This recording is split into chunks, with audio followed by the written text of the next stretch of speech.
1. Alright, so this happened this past summer.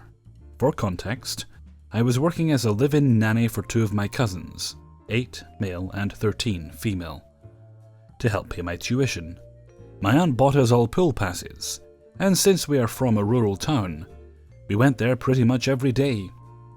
I have a lot of stories from there, because I guess the only moderately fit college students at that pool were all lifeguards. Cast: 8 male is my 8-year-old male cousin, 13 female is my 13-year-old female cousin, BC is the absolutely lovely lady, and me will be me, of course. Story: I was at the pool on an incredibly warm, for my area of the Midwest at least, day. It seemed like every child under the age of 15 in our entire town had made the same decision as us. We had been there about 2 hours, and I was forcing them to reapply sunscreen. Both are ginger, so if they burn, they burn. Suddenly this woman walks up to me with her 3 small children. None of them could have been more than 10. Now, I paid her no mind, though her shrill voice seemed pretty loud, even compared to the children running around screaming. I was applying sunscreen and had a large glob of it in my hand, when suddenly I feel someone grab me and spin me around. Now, I have severe social anxiety in most cases, but I also have my mother's temper when provoked. BC: I said, excuse me. Me: well, that was rude. I started to turn back to 8M, but she grabbed me again. My cousins weren't too happy about that. 8M is a devil child. I was trying to teach him discipline, but my aunt and uncle had let him become a royal pain, biting people when he didn't get his way, scratching people till they bled, etc. And I could tell he was about to do something, so I asked 13F to finish his sunscreen while I dealt with BC. BC: My children need sunscreen. Put it on. Me: excuse me? BC: You heard me. I said, put it on. Me: look, lady, it's not my fault if you forgot to bring sunscreen for your kids. BC: What the hell kind of pool hires pathetic wastes of space like you? Me: and what kind of mother sets this kind of example for 3 small children? I'll admit I mouthed off, but I was always taught respect had to be earned, even by elders. I really thought BC was going to slap me or something at this point. Instead, she got super quiet and calm. I think she was trying to be threatening, but she really wasn't.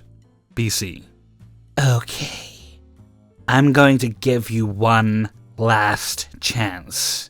We need sunscreen now. Well, I still had that glob of sunscreen in my hand, so I thought, what the hell? BC wanted sunscreen. She was gonna get sunscreen. So I walked towards the 4 of them, and instead of bending down to put it on one of the children, I patted BC on the head, getting as much in her hair as I could, and walked away with my cousins to enjoy the rest of our day by the pool. Pity, I know, but I don't regret it one bit. 2. Hey all, this one comes from last week. It was Monday, so it was slow as per usual. At the time, I was restocking the mushrooms when I was called to the front desk for customer assistance and product pickup. My co-worker was on break at the time, so it was just me for about half an hour until he came back. When coming up to the front desk, I notice a customer standing there with 3 bags. As I get to the desk itself, the smell hits me. Rotten produce. It's explained to me that all of it had gone bad. This is where it all goes downhill.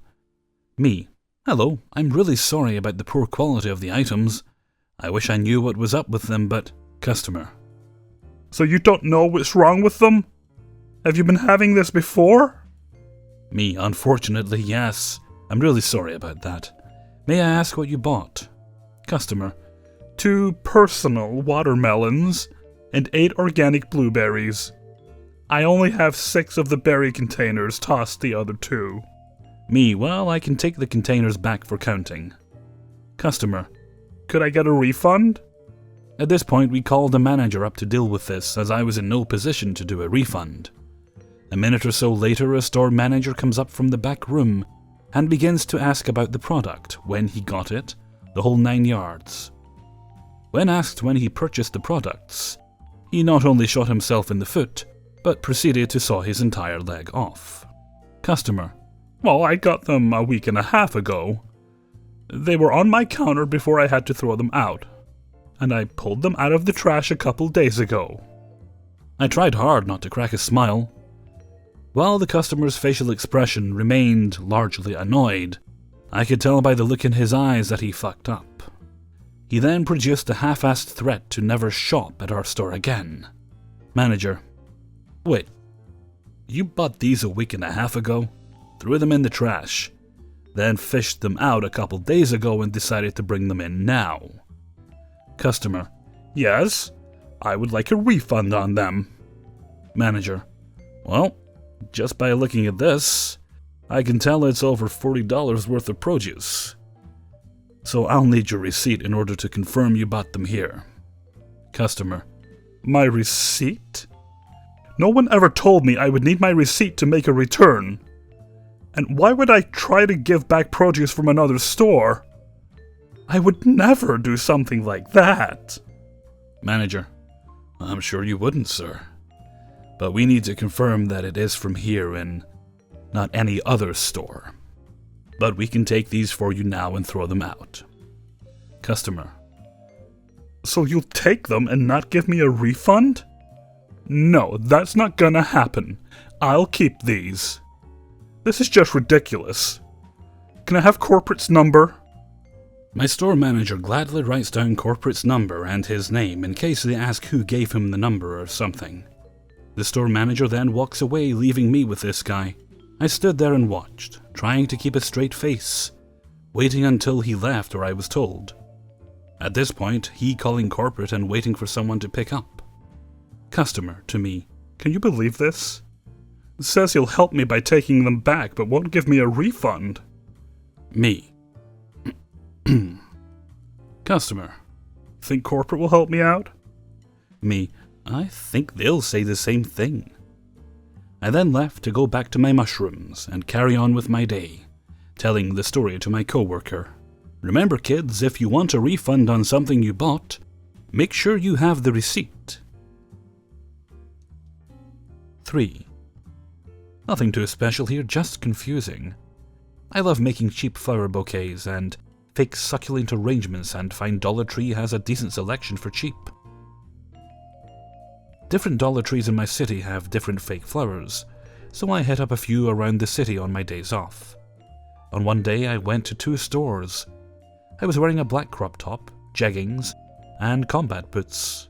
Absolutely not retail work appropriate. At the first store, I'm gathering different flower bundles to see what looked good together, and a college-age girl and her friend ask if the store is out of some kind of cereal. I just laughed and said no idea. One of the girls replies, "Do you know when you'll get more in?"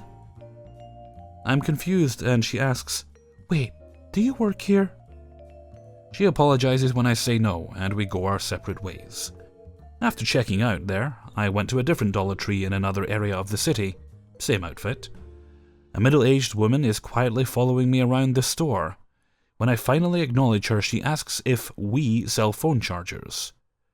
I actually didn't know, since I usually stick to the floral and crafts section. She presses on until I finally say, "I don't know. I don't come here often." "I'm sorry, I thought you worked here." She apologizes and walks to the register to ask a real employee.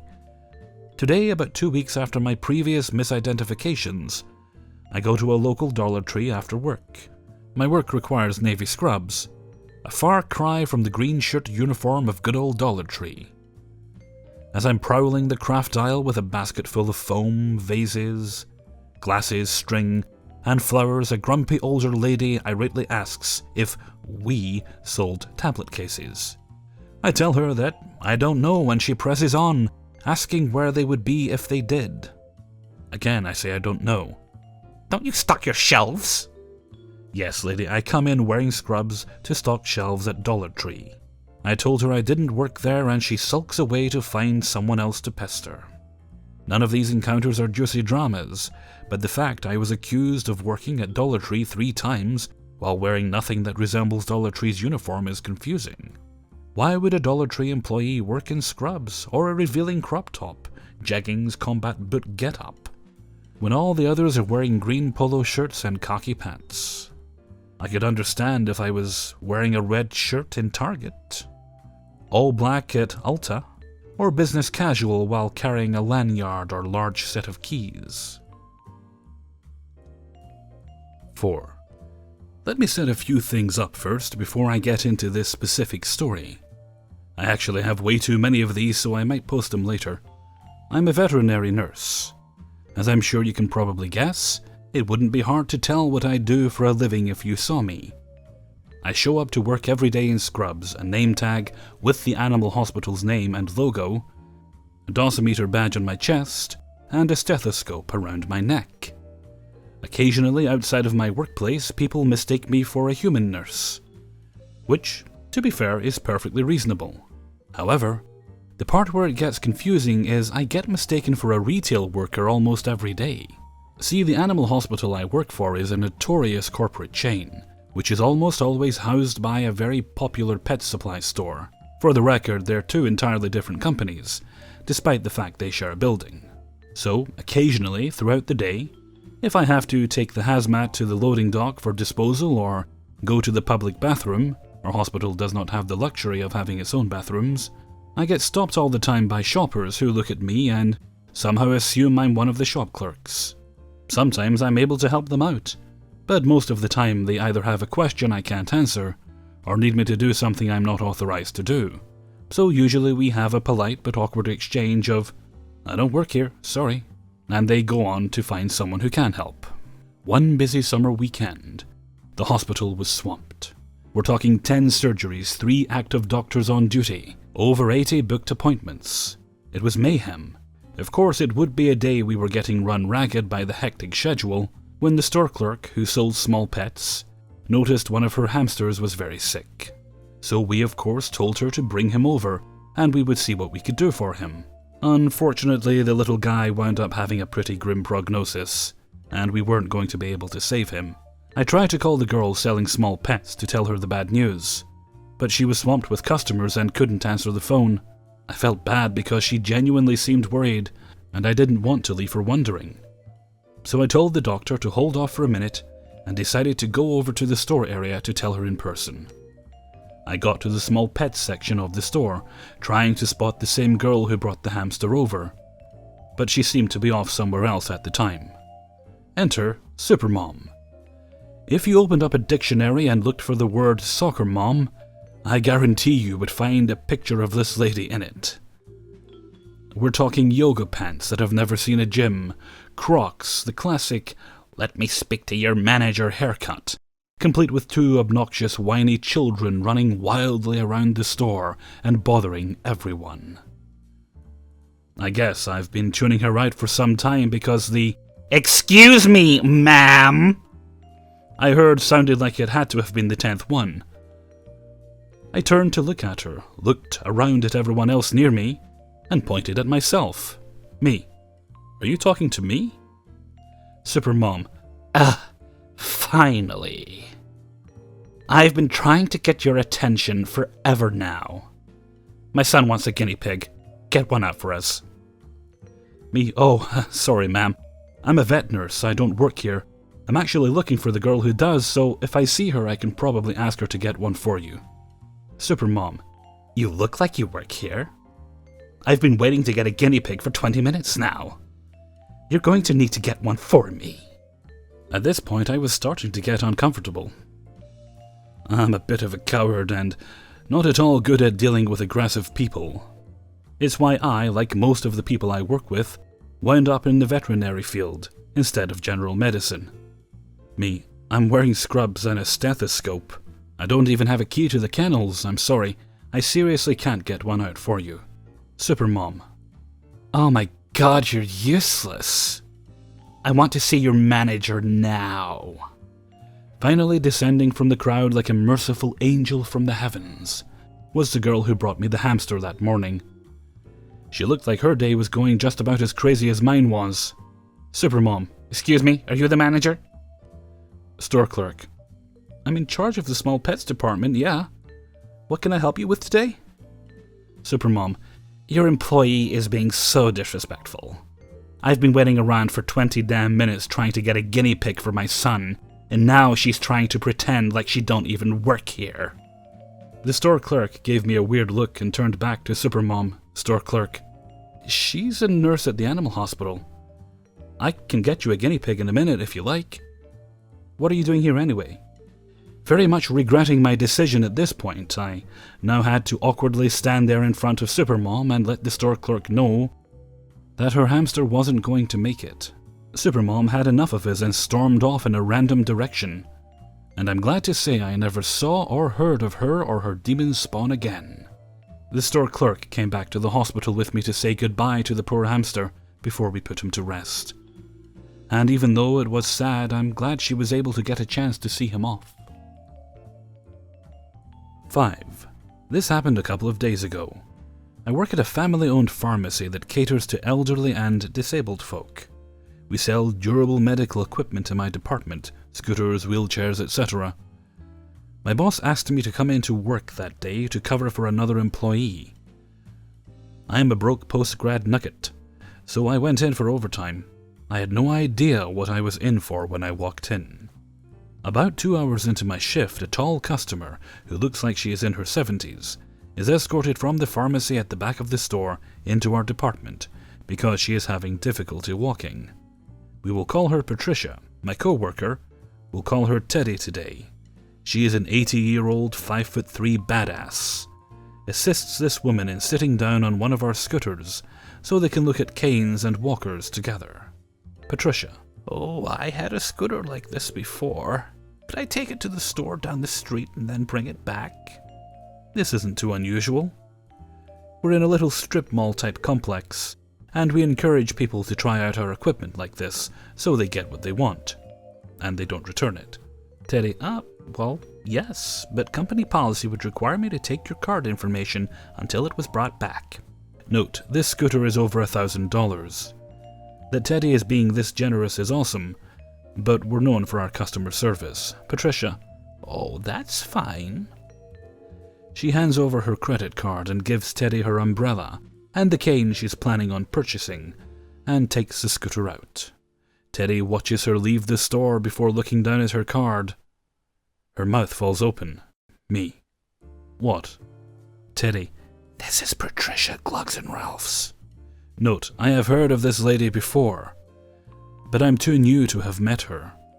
I thought she was dead until she ordered a scooter over the phone the week prior. She is a notorious alcoholic, and she's bought 3 or 4 scooters from the store before. Because she'd drive to a bar, get hammered, then forget her scooter. We've basically picked up and rented out and resold her scooters who knows how many times. Me. Didn't she buy a scooter from us this month? Teddy. Yes, and it's here. We keep trying to deliver it, but she won't answer the door. She looks again at the card in complete shock. Teddy. I didn't even recognize her. Teddy suddenly gets really nervous. This is a lady who has seen just about everything, i.e. the type of woman who says, Sir, I don't know what catheter you need because I don't know how big your penis is, in the blink of an eye. Teddy. Can you check and see if you can see her? She went down this way. I need to call someone to help. I go out there to look, and the other guy on shift, we'll call him Dale, is already down on the corner and coming back up. Dale. She took off this price tag. She's gone in the liquor store. Teddy. Keep an eye on her. I have to call someone to follow her. Once she comes in sight, I'm kind of in awe. Me. What's going on? Before Teddy can even answer, Dale comes back in. Dale. She's on the other side of the interstate with a gallon of whiskey in her hand. Teddy. Yeah, she's heading home. Me. So what are we going to do about that? Teddy. Oh, I called Niles. He's going to go back to her house and get it. This woman says this so casually, I just kind of stare at her. Me. Why not just call the cops? Teddy. We'll get it done before they get here. Our co-worker that was sent on his boozy fetch quest soon returns on the scooter and just stops and sighs. Teddy: how'd that go? Fetch quest bro: I had to sit behind her in Carl's Jr. drive-thru before I could do anything. I couldn't just kick her off if she can't walk. We look in the scootered basket. Bro got himself a burger. Teddy: did she go home? Fetch quest bro: yeah, she was halfway through the bottle when I got there. I talked to her and got it back. She's probably passed out now. Apparently she just got out of jail. Me: Dale: welp. Me: what is this job? Fetch quest bro: you guys want some fries? Heck yeah, I want fries. Teddy finally looks at me and says, the worst part is, I was the person helping her the last time she stole a scooter. So this wasn't even a first. I'm so glad I went to work. Hey everybody, Hellfreezer here, and thank you very much for listening to Adventures in Fast Food and Retail number 19. Thank you very much to everybody who allowed me to use their stories in this video. Right, here's what I'm proposing. This is what I think I'm going to try for a few weeks to see how it goes. On the Tuesday, I'm going to alternate between subscriber stories, like I usually do, like I've been doing for years, and something different, something new, something random. So some weeks it might in fact be retail stories. It might be revenge stories, or I've been working on a pizza delivery video. So we'll see. We'll try that for a few weeks and we'll see what works. If it's successful, we'll keep on doing it. If not, then we'll just go back to subscriber stories every week. Not that we're going to stop doing them altogether, that's not the idea here. The idea is just to try and keep things fresh on the channel, to keep both you guys and myself engaged. Okay, and with that, I'm going to head off for now. So until next time, thank you very much for listening, and take very good care of yourselves.